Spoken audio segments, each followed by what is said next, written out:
Hello everyone, shiny beauty point में आपका स्वागत है। और जेल एक्सटेंशन को हम किस तरह से घर में ही रिमूव कर सकते हैं, आज की वीडियो में हम सीखेंगे। और सबसे पहले हमने जो जेल नेल की जो लेंथ है वो हमने निकाल लेनी है। इस तरह से टिप कटर की हेल्प से हमने सारे नेल को कट कर लिए हैं।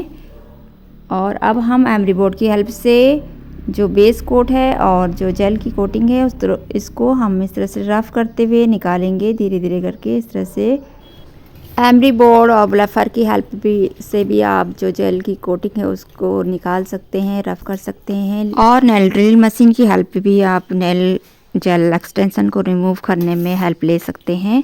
नेल ड्रिल के सारी बिट पे मैंने चाइनीज़ बैंड लगाया है और इसकी हेल्प से मैं जो जेल की कोटिंग है इसको रिमूव कर रही हूँ और बहुत ही अच्छे से हो जाता है। और धीरे धीरे करके मैं सारे जो नेल्स की कोटिंग है जो जेल की वो हम रिमूव करेंगे। कुछ तो इस तरह से ड्रिल से क्लीन हो जाएगा और जो बाकी बचेगा उसको हम एसीटोन की हेल्प से सॉफ्ट करेंगे और फिर हम क्लीन करेंगे।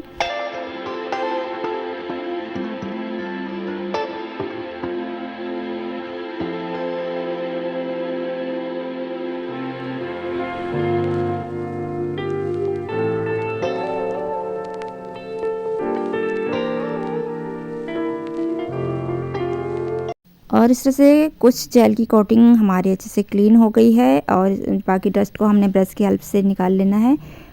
और बाकी जो बचा हुआ है जेल की कोटिंग उसको हम एसीटोन की हेल्प से हम सॉफ्ट करेंगे और फिर निकालेंगे। इस तरह से हमने कॉटन पैड को हमने एसीटोन में अच्छे से भिगो लिया है और नेल पे रखते हुए हम जो फॉल पेपर की हेल्प से हम इसको रैप करेंगे।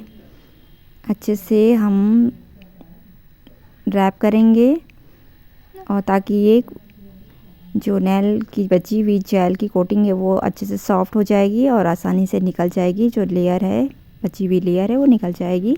तो इस तरह से हमने सारी फिंगर पे हमने फॉल पेपर की हेल्प से कवर कर दिया है।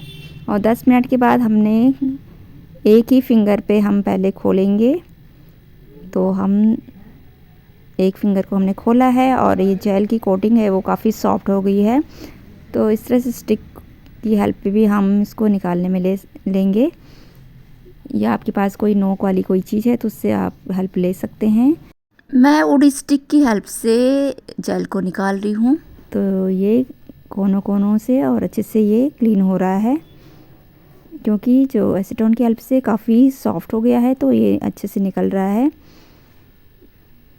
तो इस तरह से हम घर पे जो अपनी नेल एक्सटेंशन है उसको इस तरह से रिमूव करेंगे।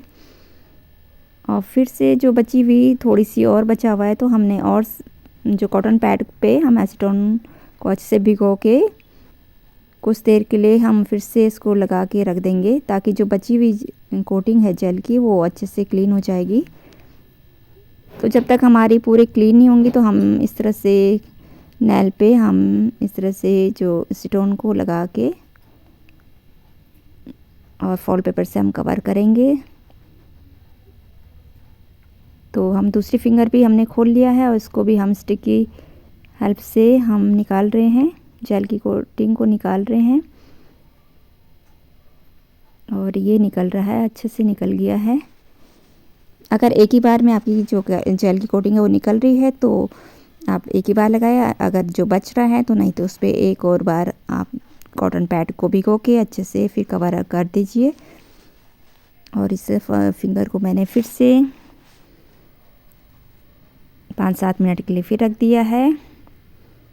और अब हमारा जो जेल की कोटिंग है वो अच्छे से रिमूव हो जाएगी।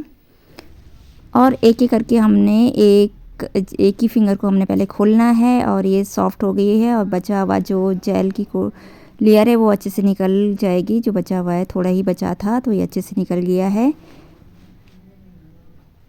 तो इसमें थोड़ा टाइम लगता है और ये ज़्यादा पेन नहीं करेगा। इस तरह से हम एसीटोन की हेल्प से निकालेंगे, नहीं तो आप ड्रिल मशीन की हेल्प से भी पूरी जेल की कोटिंग को निकाल सकते हैं, एमरी बोर्ड से भी निकाल सकते हैं।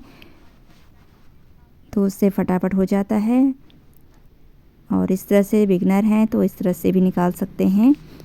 और इस तरह से एक एक करके हमने सारे फिंगर पे रैप किए हुए कॉटन पैड को निकालना है और उसको जो जेल की कोटिंग है उसको क्लीन करना है। एक साथ हमें सारे फिंगर के जो पैड हमने लगाए हैं उनको एक साथ नहीं खोलना है, नहीं तो ड्राई हो जाते हैं और जेल फिर सख्त हो जाती है। इसलिए हम एक एक करके हम फिंगर से हम कॉटन पैड को खोलेंगे और फिर क्लीन करेंगे जेल की कोटिंग को। और इस तरह से आप खुद के नेल एक्सटेंशन को घर पे रिमूव कर सकते हैं। सारे नेल की जेल एक्सटेंशन रिमूव होने के बाद हम ब्लफर से स्मूथ करेंगे और क्यूटिकल ऑयल से हम नेल को मॉइस्चराइज करेंगे। आज की वीडियो आपको कैसे लगी आप कमेंट कर सकते हैं। नए हैं चैनल पे तो चैनल को सब्सक्राइब कर दीजिए और नए नए वीडियो के साथ फिर से मिलूँगी।